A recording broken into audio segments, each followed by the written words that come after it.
Oke, assalamualaikum warahmatullahi wabarakatuh. Jumpa lagi bersama saya Binti Mutamimah di Kimia Ora Angel Jane. Nah, hari ini kita akan belajar mengenai penentuan entalpi reaksi. Nah, di sini kita udah ada contoh soal berupa penentuan entalpi reaksi menggunakan data kalorimetri. Nah, sebelum kita mengerjakan soal ini, kita cari tahu dulu yuk apa itu kalorimetri. Jadi kalorimetri adalah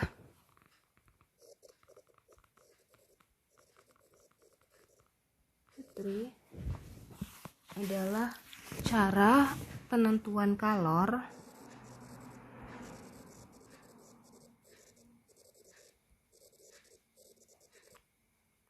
reaksi dengan menggunakan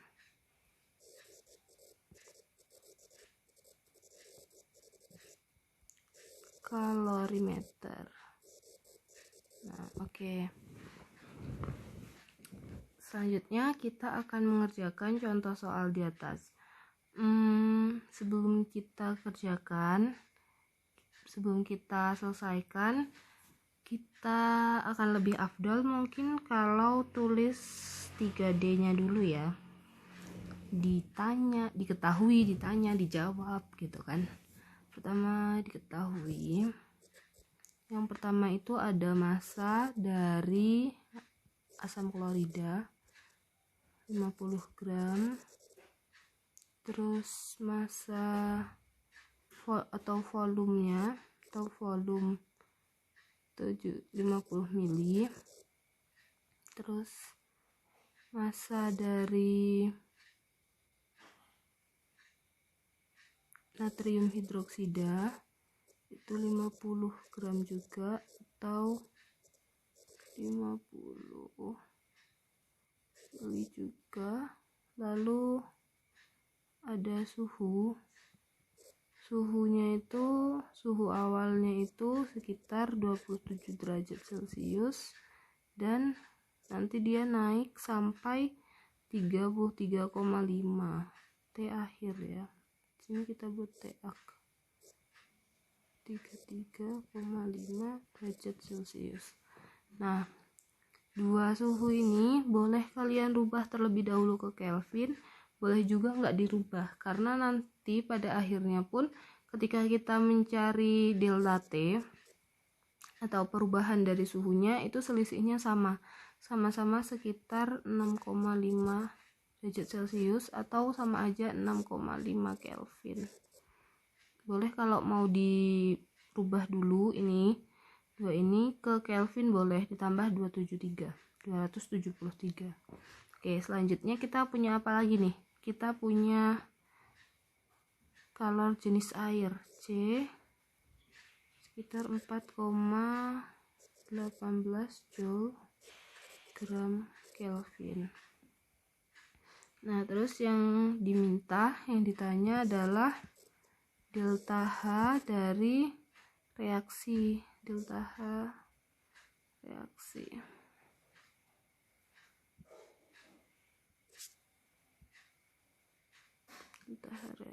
Oke. Sekarang kita jawab.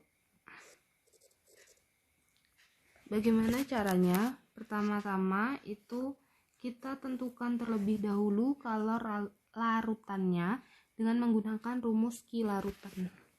Jadi Ki larutan itu dengan MC kali delta T. Atau agar lebih mudah, kita sebagai pengingatnya ini aki macet. Nah, jadi rumusnya dari kalor larutan itu aki macet.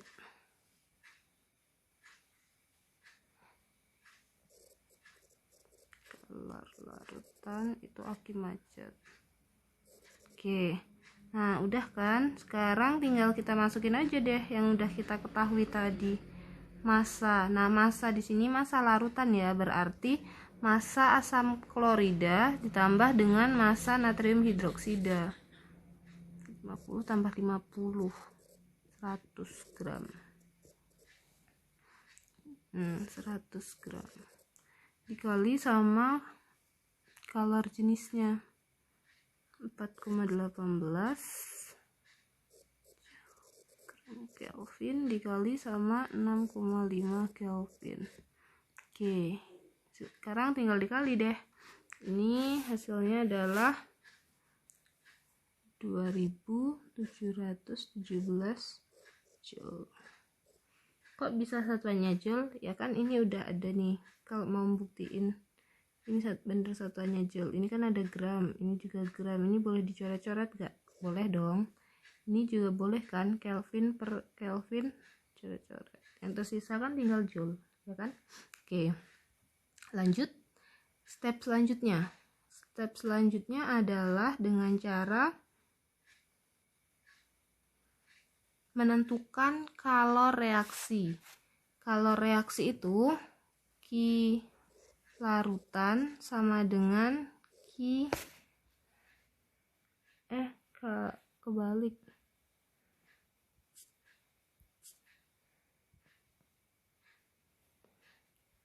Q reaksi itu sama dengan Q larutan. Nah, min Q larutan. Ya gitu. Berarti Q reaksinya berapa?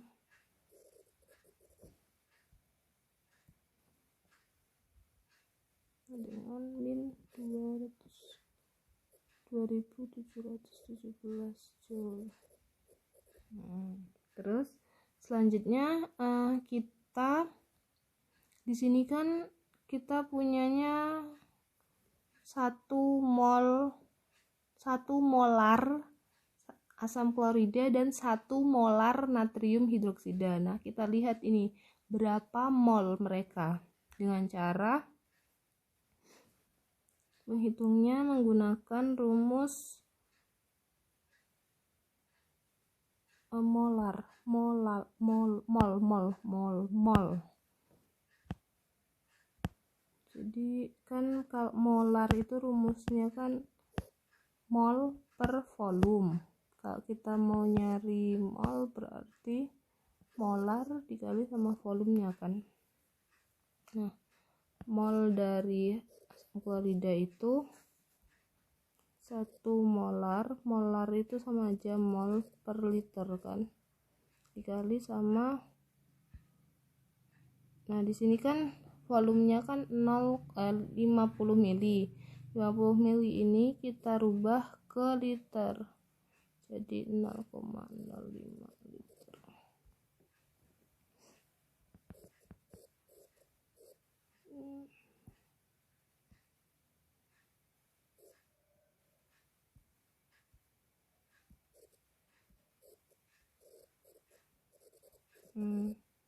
Kalau yang mol natrium hidroksidanya juga sama ya, kan sama persis tadi. Oke, nah kan kita punyanya ini sekitar 0,05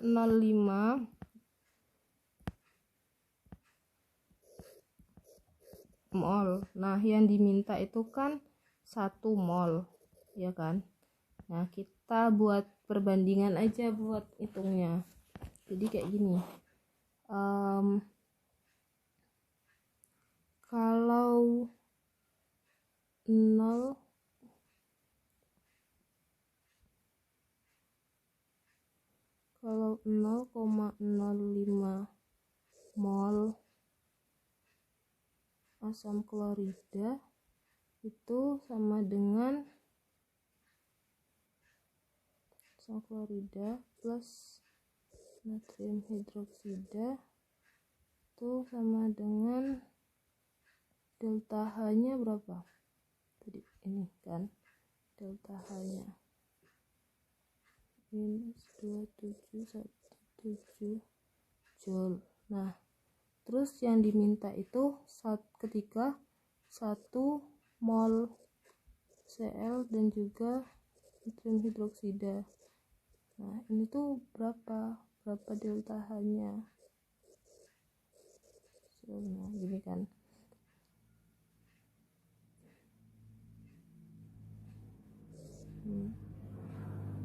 Terus gimana caranya kita buat nyari delta H yang 1 mol ini? Ini bisa kita kali silang. 0,5 kali delta H. 0,5 delta H sama dengan minus 2717 joule. Berarti delta H sama dengan minus 2717 joule per 0,05. Berapa nih hasilnya? Coba dihitung berapa.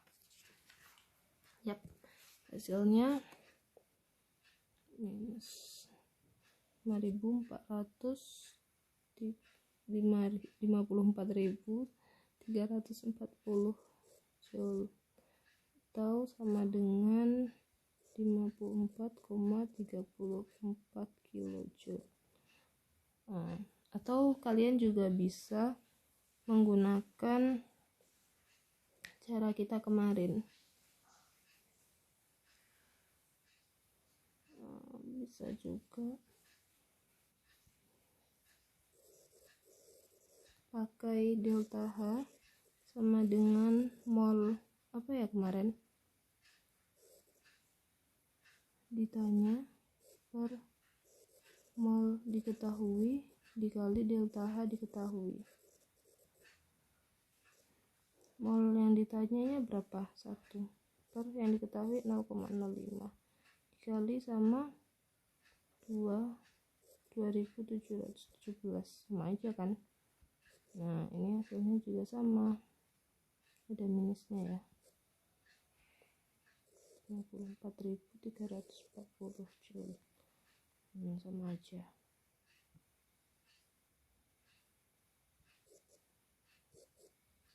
Oke, berarti hasilnya adalah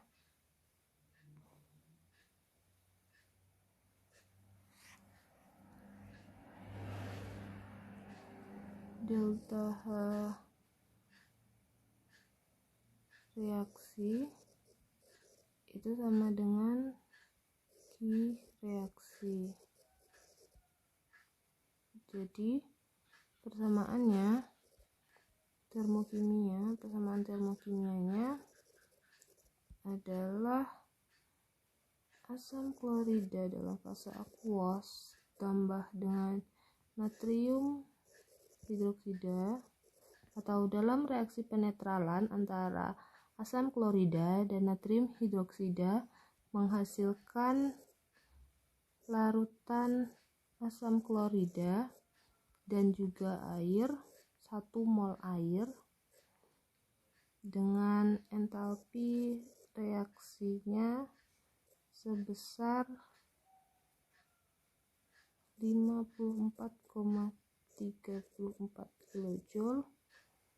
Reaksi ini melepaskan kalor, atau kayak gini bacanya. Dalam reaksi penetralan antara natrium 1 mol asam klorida dan 1 mol natrium hidroksida menghasilkan 1 mol natrium klorida dan juga 1 mol air. Reaksi ini memiliki kalor sebesar 54,34 kilojoule dan melepaskan kalor, bisa juga kayak gitu. Oke, sekarang kita move ke contoh berikutnya ya.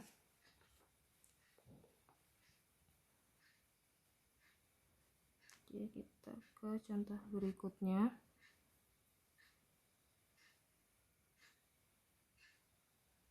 Nah, di sini ada soal yang hampir mirip,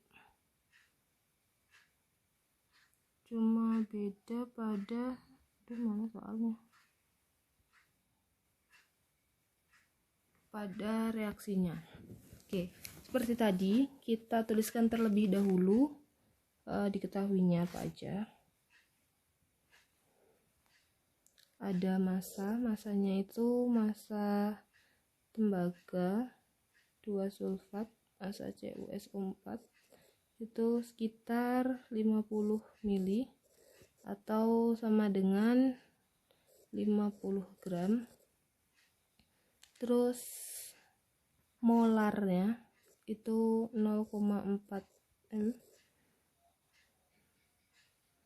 Kemudian ada suhunya itu 20 derajat Celcius. Nah, kenapa di sini langsung ditulis delta T? Karena di sini dia dinyatakan ternyata suhunya larutan ini naik 20 derajat Celcius. Dia langsung dibilang naik 20 derajat Celcius, nggak kayak yang contoh sebelumnya dari berapa ke berapa naiknya kayak gitu, enggak. Ini langsung dibilang bahwa suhu larutannya itu naik 20 derajat Celcius. Berarti ini langsung delta T-nya gitu, langsung perubahan suhunya. Terus ada lagi color jenisnya itu 4,8 Joule per Kelvin. Massa jenisnya ini 1. Oke.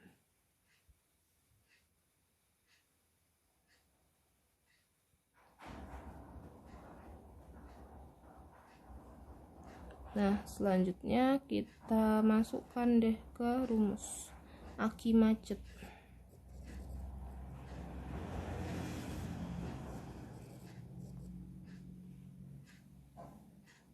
Masanya 50 kilo. Massa jenisnya 4,18, suhunya 20. Oke, hitung berapa? Ini sama aja 20 derajat, 20 Kelvin ya.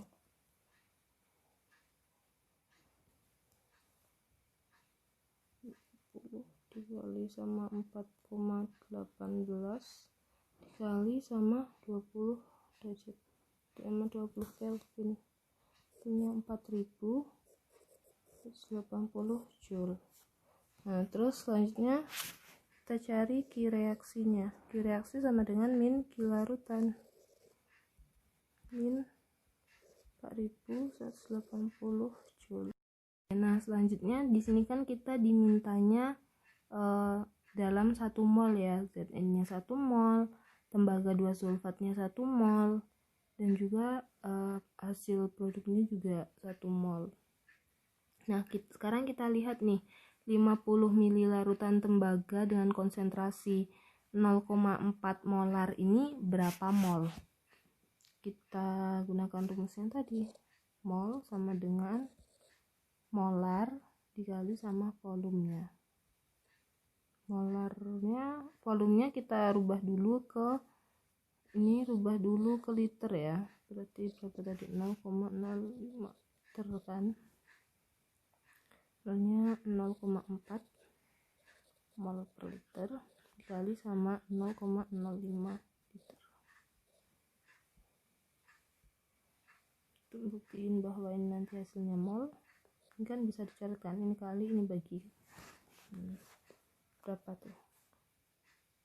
0,4 dikali sama 0,5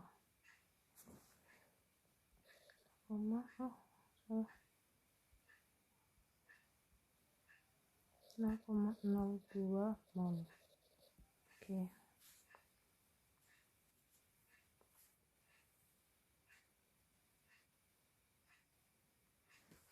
Nah, di sini kan kita mol dari tembaga 2 sulfatnya kan 0,02 mol. Sedangkan yang diminta itu 1 mol. Nah, pakai rumus perbandingan tadi. Mol Zn plus atau mol larutannya ya. Ini bisa dibilang mol larutannya atau mol dari Zn plus CuSO4. Itu kan tadi sama dengan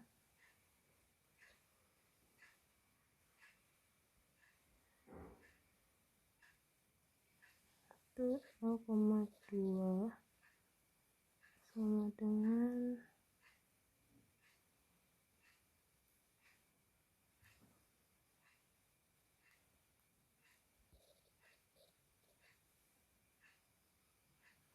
4080 Joule.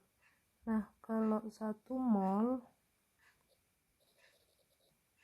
itu delta H-nya berapa joule gitu kan. Kita kali silang deh.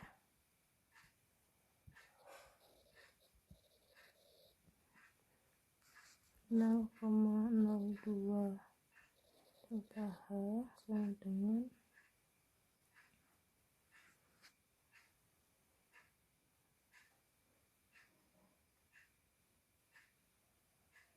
minus 4.90 joule. Delta H sama dengan berapa? 4180 dibagi dengan 0,02, hasilnya minus 209.000 joule per mol, atau sama dengan, kalau jadiin kilojoule per mol itu minus 209 kilojoule per mol. Nah, jadi dapat kita simpulkan bahwa reaksi antara seng dengan tembaga sulfat menghasilkan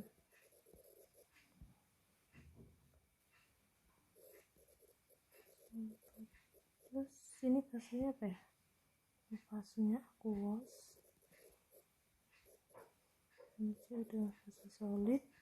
Ini memiliki delta H sama dengan minus 209 kilojoule. Nah, seperti ini.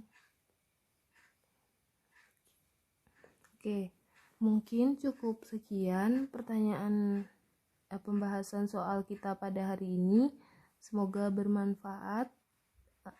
Untuk pertanyaan boleh ditanyakan pada kolom komentar atau tanya secara langsung dengan saya. Saya akhiri. Wassalamualaikum warahmatullahi wabarakatuh.